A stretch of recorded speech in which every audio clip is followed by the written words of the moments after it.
Mapagpalang araw po, ito po ang inyong lingkod, Pastor Police Major Jonas A. Lozano. Ikaw ba ay nanghihina na dahil sa dami ng problema at pagsubok sa buhay? Kapatid, sabi sa James chapter 1 verse 12, "Blessed is the one who perseveres under trial, because having stood the test, that person will receive the crown of life that God has promised to those who love Him." This verse reminds us that trials are not meant to break us, but to refine us.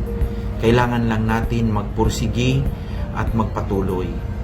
Kasama natin ang Diyos. Perseverance is about maintaining our faith and love for God even when things are difficult.